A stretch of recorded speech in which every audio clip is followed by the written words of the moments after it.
Hello, beautiful. How are you? And how are you taking care of yourself today?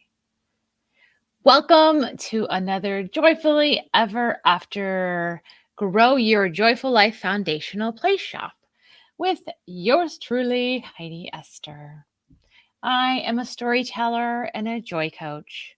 I walk alongside women and those who are selflessly dedicated to our kids and our communities and like our students, coworkers, other people, making other people's lives better and safer and happier, so that I walk alongside those helpers so that we can break out of those self-defeating emotional and thought loops to create joy on our own terms. Yes, it is time to look inside and decide, yes, we are so helpful. It's time to turn some of that amazing, beautiful, soft, righteous energy inwards towards our own heart so we can find joy in our own way. How can I do this? Well, I've been through a bit of life's trenches, doing and being for everybody else but me. Yes, I used to wake up and say, like, pound of flesh. What pound of flesh am I going to give people today? I did that for real. So I walked through like a dozen years of loss and grief and growth and healing. And I discovered love for myself, belief in myself, and the biggest thing, joy. What joy meant for me. So I'm here with you, combining my 17 years as a professional relationship builder along with storytelling and my big mama pants to create a neighborhood where we just peel back all those layers and roles that no longer serve us. We discover those thought and emotional loops that keep us swimming around in circles, wondering, is this really it? And why am I so freaking exhausted? So that we can authentically connect with ourselves, others, and welcome in our joy. Or I guess you can kind of think of me if Mr. Rogers, the Captain Marvel, had a baby who loved baking chocolate chip cookies. Totally cool with that. Okay. Enough about me. First, whether or not you're watching live or in the replay, please send me your questions or ways in which that you are struggling and things that frustrate you about your life you can't seem to work your way out of. You can always email me at howdy@heidiester.com, or you can just put comments in the chat to see if any of this resonated with you, if any of this was helpful for you. And I got lots more wacky tools and stories and resources to wrap you in big love so you can peel back your layers and find your own joy. So feel free to comment in the chat. First question for you, I will also answer it. How are you taking care of yourself today? I've been going to bed very late. My family schedule is completely like kitty wampus is the best way I can describe it without using multiple vulgar words in a string. And after everyone left the house, I laid down with a 30-minute meditation. I just focused on my breathing. I focused on the waves. I think it was like an ocean kind of a background noise. I think I fell asleep for a little bit, but I woke up and I was like, all right, let's do this. So that is how I'm taking care of myself today. Normally I have a tea here, but I forgot to bring myself a cup of tea. So I'll have to remedy that afterwards. So yes, please send me any and all questions you have from the workshop, and I will be absolutely glad to answer them. It's howdy@heidiester.com. Please give me a couple days. There's a lot of emails in my box. I try really hard. So, okay. So today, I want to talk about a revelation that I had, a pattern that I perceived in myself. It resonated so strongly because it was in myself. It was a pattern that I perceived in myself, but it is also a pattern that I perceived in many beautiful, growing, healing, struggling humans. I went on a lot of coffee dates last year. Actually, they were mostly tea, but I like the sound of coffee because it's more wakeful. And there were two patterns that really struck me, even with these highly accomplished, amazing, beautiful women, humans in progress. Uh, these two common threads that we share. Maybe it's a Western world, maybe it's a modern society, a product, like we're all products of these patterns of behavior in ways that we've been taught to be as women in modern society. So I want to share my own little story around being stuck and the two steps that I saw, the ways in which people, other fellow beautiful humans, were also struggling to bring more abundance in their life because they were stuck in these ways. So, all right, so I'm going to share my story. Yep, it's called When You're Stuck. I woke up this morning deflated, the muscles in my body like a claustrophobic spring, gasping for light and a little more room. I definitely needed a longer warm up at that millennial dominated dance event the other night. Before I moved, I breathed in and sent loving relaxation stretches to all my aches. My head swam to the next sea of thoughts. I didn't get all my work done last week. How am I supposed to do all this stuff with only a few hours to work a day? I'm not superhuman. I'm barely floating in many, many new oceans in which I feel but a minnow. My stomach sank even deeper to more familiar waters. Got to make the marinade for the chicken, roast the squash, call the dentist, connect with the kids at breakfast, then look up if long-term AirPod usage will damage their hearing. Like going to grunge concerts probably damaged mine. Yeah, my kids totally use AirPods so much. I took in a deep breath and exhaled, mentally hugging my highly sensitive mama, entrepreneur, human in progress self. And I said, okay, let's figure it out today together. I grabbed my eye mask, rolled up the covers, and put on a meditation. But I haven't always been this calm with so much going on. Just a dozen years ago, the minute I'd wake up, it was like, boom, off to the races. Kids, breakfast, cooking, school, job, volunteering, planning, cleaning, cooking, kids in bed, right? And obviously bathing, probably kids, and then bed, round and around and around the cycle. And the deal is I felt like then no matter how much I did, I was stuck. I was just swimming around and around. Like I have this thing on my desk. It is a little jar with a goldfish. It's a plastic goldfish because I don't need one more thing to take care of. Can I get an amen? So to remind me that we get stuck in these, just swimming around and around in these loops, like Mr. Plastic Goldfish is swimming around and around this little plastic plant. And I got to thinking, now my schedule now isn't any less busy than it was then. My kids are really busy. They don't have their own car yet, so we're like juggling cars and late nights and all this craziness, lots of activities. But now my life is full of joy, where before it was like dread and worry and lots of migraines. So the difference I used to feel like that fish. I was just swimming around that little planty. But now I consciously choose where I swim.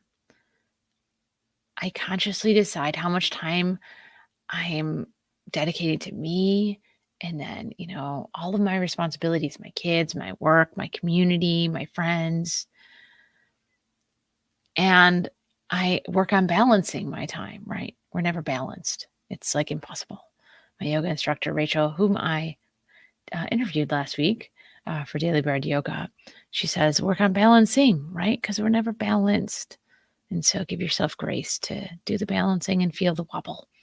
It's always kind of wobbly, right? Sometimes we get a little more comfortable than other times, but we're always still balancing. So I am joyfully swimming, not trapped in round and round the plastic, but in my own joyful ocean a vast majority of the time. So, feeling stuck.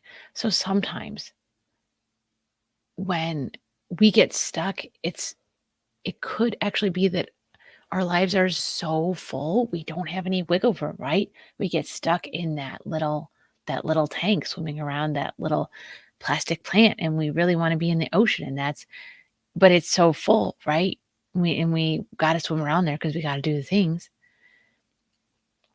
So we need to figure out what is keeping us from getting over to that ocean, at least some of the time, to make us feel great, like we're reaching towards our ideal self, and we're not like doing all the shoulda, woulda, couldas, the ought tos, right? The ought tos, like I ought to do this, and I ought to be this kind of person, and I ought to, like revamp my whole pantry so that I only have healthy foods for my kids who just love air frying like chicken tenders right now. Like, we don't got time for that, right? So we gotta kind of be able to find that balancing, right? Start that balancing. And so here are two ways that you can perceive your life, not as stuck, but maybe as full, in a way in which you can practice on moving some things off, moving some things off of that plate so you can put more joyful things on the plate. More healthy, delicious things, not just the chicken tenders, which are crunchy and delicious. And I do love fried chicken. But, also bust out a salad once in a while, and have some like balsamic deliciousness on there with feta and grapes. Anyway, I guess I must be hungry talking about food. Okay. So that's my story. And so now we're going to work on the first of two steps. So sometimes we got to let some things go. We got to release our, like, some things that we're holding on to so tightly that, think of it like you're actually physically holding on to something, right? Your arms are so full of your responsibilities and all of your to-dos and everything, right? Your hands are so full. So when our hands are so full, right, we end up not carving any room in there to eat the healthy food, or to think about what kind of sleep we actually need, so that we're not like biting off people's heads in the morning, or like sleeping through our alarms all the time, and having to do if I had to do like my super long meditation all the time in the morning, I would be like, okay, it's time that we think about what extra sleep needs to happen on what kind of bedtime I need to have. So there's so many things that we get focused on, right? We get caught up in, and we want to take responsibility for, or we want to actually try to influence the outcome, even if we're not in control of it. Like, we're so worried about what other people think of us. And when we walk in a room, that millennial dance event, it was fabulous. And I walked in that room, and I was like, wow, I am an older person in this room. And I kind of even looked around, and I was like, I am the only woman with short hair. I was the only woman with short hair.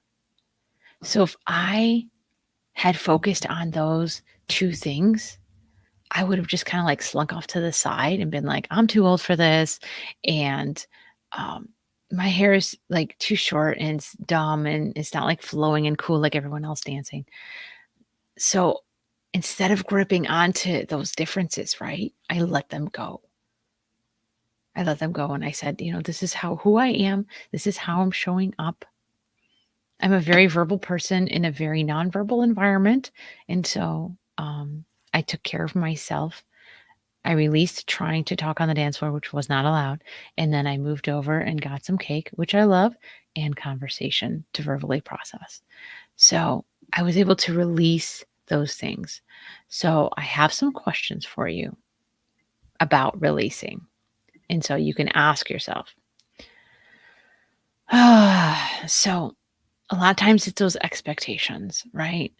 So maybe there are expectations of yourself that you need to release. It's great, super great to have goals. And sometimes we get caught up in all these expectations of ourselves and others that we forget that maybe we can soften them. Right? Maybe we can invite in a little compassion here. Maybe we can try our absolute fucking best and, release some expectations, right? Release grip on the outcomes.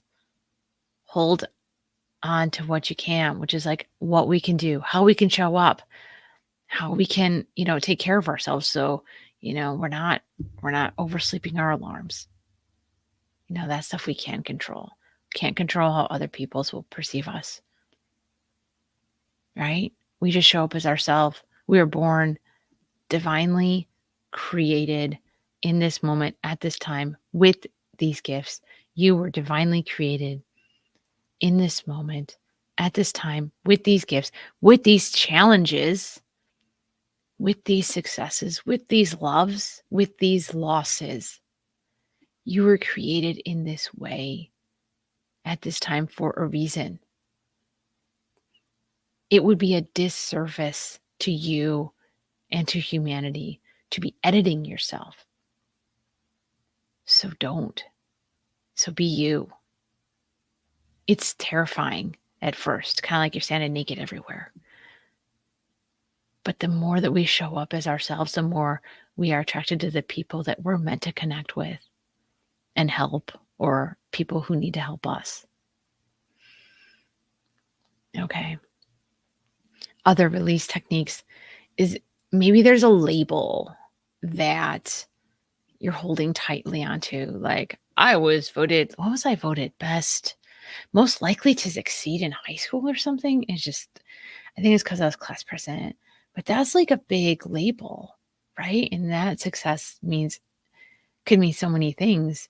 And I absolutely dreaded going to class reunions because I felt that there was this like pressure on me. And I feel like one of the least successful people. I was in fundraising for 17 years and I cultivated beautiful, rich, deep, powerful connections between donors and organizations to create transformational experiences for kids and for animals and for people in my community. But I didn't feel like anything of that was like a success. And so, so I just let go of that, right? I'm going to define success, the label success. I'm going to put like what my parents and my society taught me is what success should look like. And I'm going to put that back in my realm. And I'm going to say success can look like I am pursuing something authentically to try to help in the way that I believe that I was divinely created to be here to do. Other things you might need to release, relationships that are no longer serving you. Like, think about it. If there's people that you kind of like might be putting off or cancel on, hanging out with, calls that you are like reticent to make, but you feel like you have to make them, to family members, maybe there are some relationships that you can go low contact, no contact that are not healthy. Your body and your intuition is like screaming at you, like kids are pounding on the door of the cellar, like, don't do it, don't do it. But you're just keeping the cellar door closed, saying, nope, I'm gonna keep doing this. And so, you either have those brave conversations saying, like, this is the way in which I need to show up in this relationship. And if you can't accept that, I'm gonna go, you know. So maybe releasing relationships that no longer serve you. Also, and this is a big one for me, a lot of times we have these images of what we need, we ought to be doing, and we need to be doing, and it all has to be perfect. So how can we hold on loosely to these images of us so that we can embrace our full human in progress mode? We're all learning all the time. We sometimes, we know more information about certain things than other people, and that's why we invite other people in our lives to help us with that information that we don't have. We don't have to be masters and perfect with everything. We are made to be messes. I think a constantly evolving mess. A beautiful, like a Jackson Pollock in progress. Jackson Pollock was that guy who just splattered paint everywhere, and it was just amazingly beautiful, and it was art, and it was just kind of like I don't know a lot about art, but at some point, he would stop and he would make a new canvas and keep going, and we're just kind of like just putting it on the canvas to see when, like, oh yeah, that's beautiful, and we're going to start a new chapter. So how can you let go and embrace the trying your best human in progress? Can you release your grip on the judgment, on the right and wrong, good and bad, black and white thinking? Because that only gets us into the shame spiral. That is a very sad plant to be swimming around. I swam around shame plants for a very long time in my little goldfish bowl. I would assume that they would just be dead and they would be sad plants. So, by loosening your grip on all the black and white thinking, yes and no, right and wrong, good and bad, and then how can you just embrace, I tried my best. I'm a human in progress. Let's figure this out. Okay. All right. Doing a little check-in here. Please let me know what you think you might need to release. A lot of us, I'm gonna raise my hand first and say I needed to release some expectations of my kids and my ex-husband. I would constantly try to create an environment in which my ex-husband was happy all the time, and my kids were polite, quiet little beings all of the time. So when I was first coming to self-awareness, I had to release all expectations that my kids were just going to be happy and quiet and polite little beings and just let them be them. Messy little toddler creator, beautiful selves. And also during the divorce, right? They would come home and they would smell like fried food sometimes. And they're like, I don't know if they brush their teeth there sometimes. And I would have to release all of my expectations on what care looked like at Dad's house, because Dad's got to do his own thing. He's got to learn his own way. And I got to release all control of what I think I can do for my kids, right? When they're under that separate roof. But even if they're under your same roof, we have to allow them to just be them, right? We can do our best to provide those loving guardrails, and then just let them find themselves, right? So much better. I tell my kids, So much better to fail while you're still in the nest, right? Tell my kids, like, if they have any academic challenges, and they've both had academic challenges, best to figure that out now. Stakes are not as high when you're not in the workforce, or it's a big project, or your job's on the line, and or your mortgage is on the line, right? Um, so so I had to go through this whole thing where I released my expectations of um, what I expected my kids to be, look, and behave like, because I was really wrapped up in that. Like, I thought my marker of success as a mom was how good my kids were, and so I had to let that go. I thought one of my markers of success as a human was, like, how big my house was. I had a nice house in a subdivision here in Champaign called Cherry Hills, and it was so cozy and comfy, kinda like a library.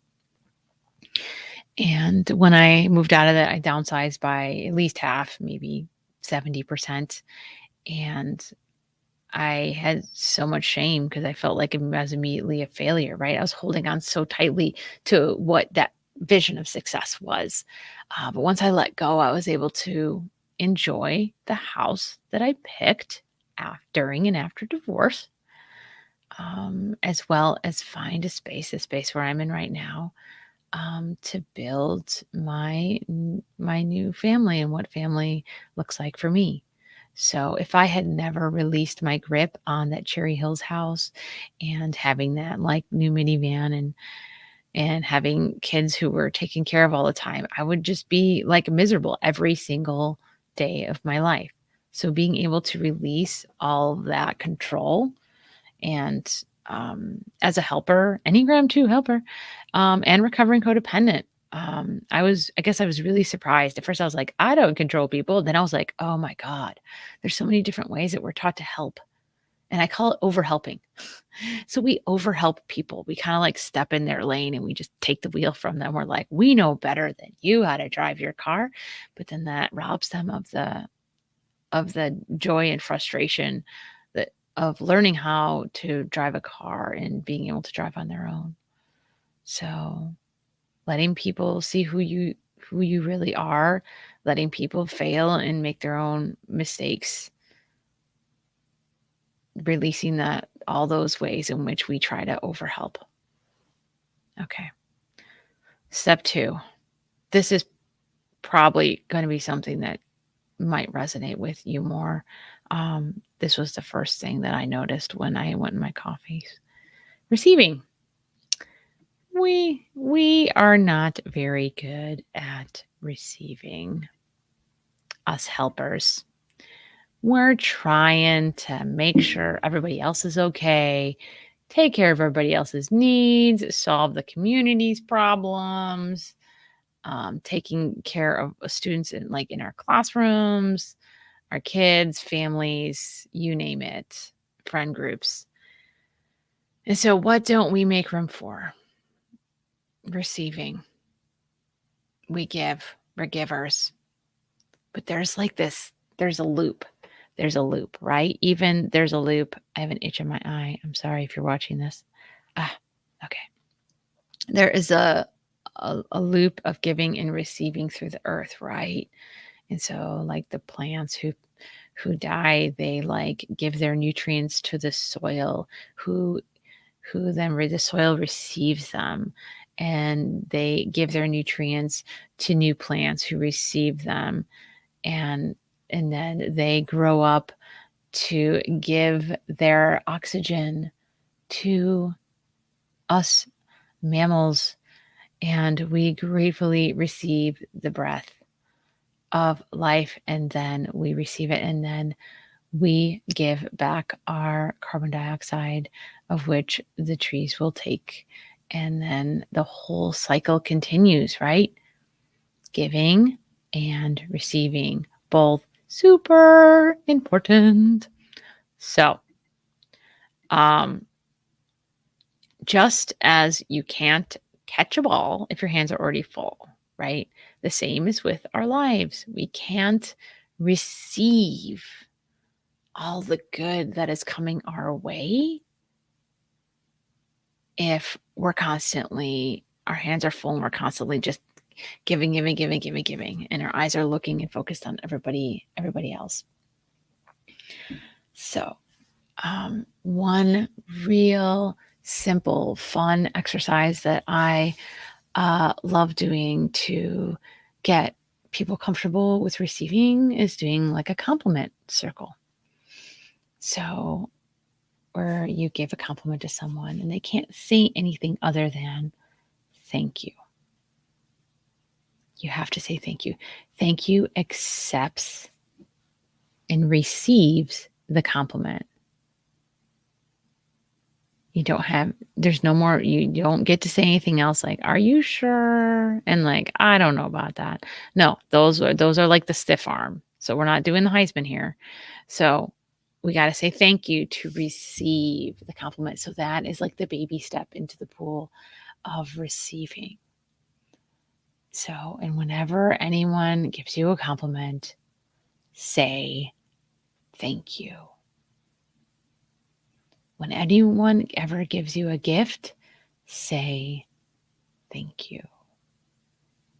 Don't say you shouldn't have, or I don't know if I can accept this gift.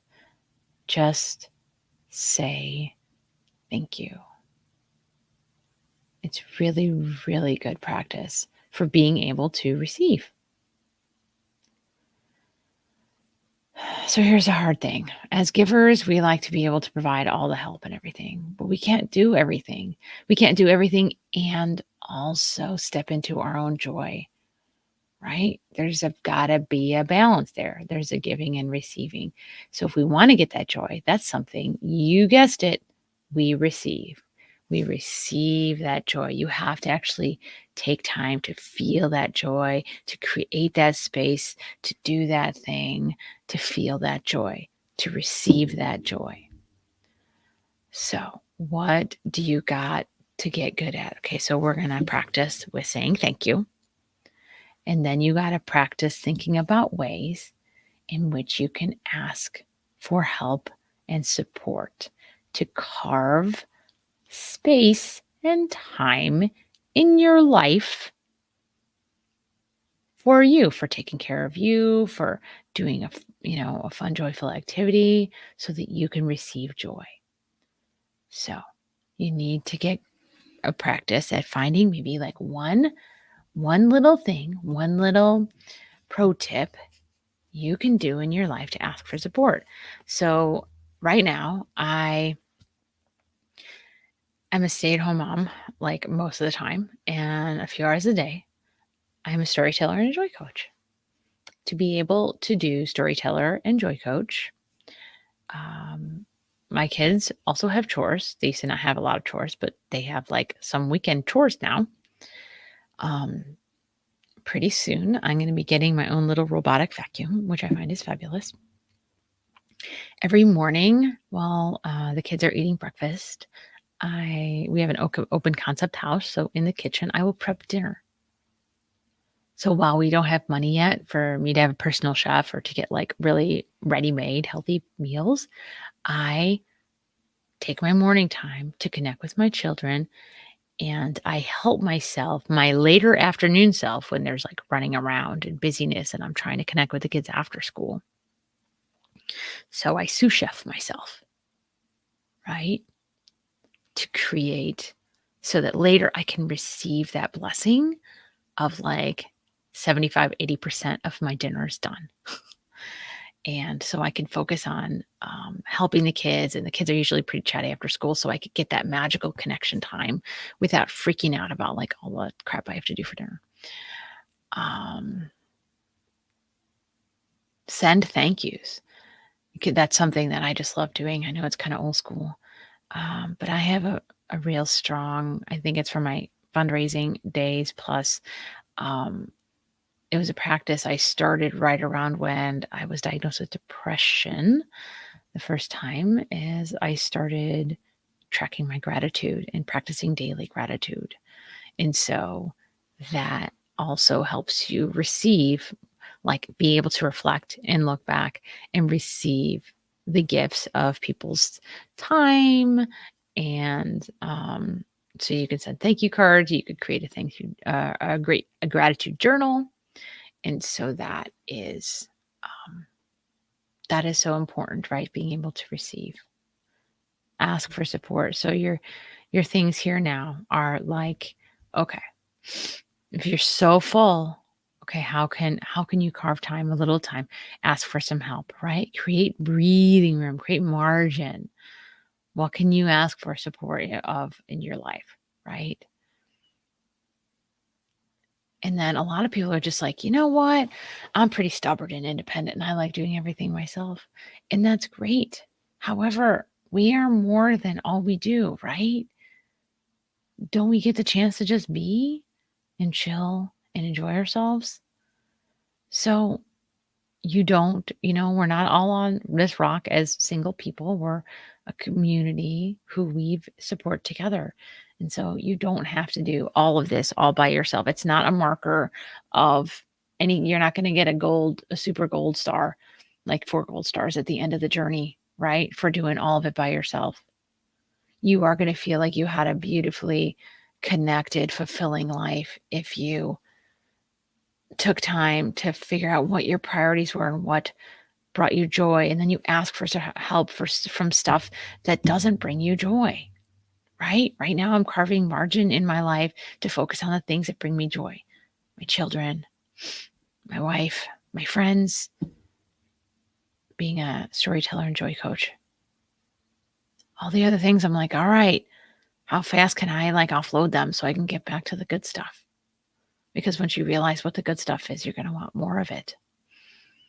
It's like the super healthy, delicious salad with the balsamic dressing and like a little bit of the crunchy chicken tenders in there and the feta. Anyway, so there's 2 big things. There's 2 big things here: releasing expectations of yourself and receiving. And I think I just had them right there. And so think about it. Just journal. What do I need? What can I release? What judgments can I release? What expectations of other people, because that are really outside of my control. What can I release so that I can kind of like relax a little bit into more of my lane and enjoy my own journey, right? Versus trying to drive everybody else's car.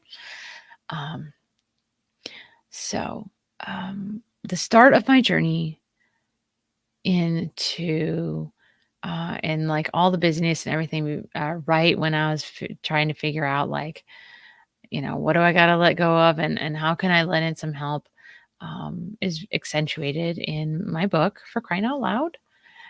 It's a short, punchy memoir. If you'd like a free chapter, you can go to HeidiEster.com/free chapter, or you can just look on Amazon for Cryin Out Loud. That's CRYIN'.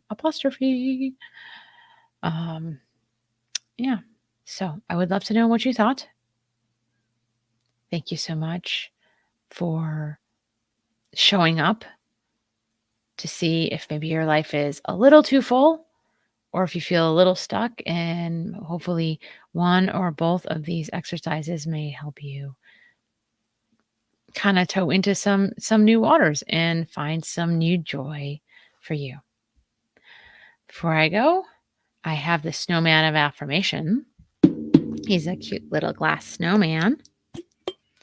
I popped off his top, shaken up. I got so many different colors in here. I got pink, red, green, yellow, and orange. I'm going to dive into the middle and pull out one to guide you. Okay.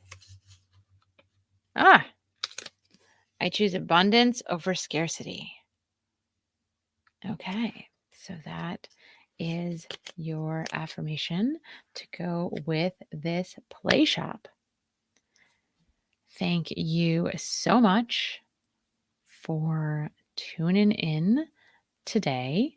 I would love to know what you thought. And I am sending you love, light, and laughter. Until next time, I'm Heidi Esther.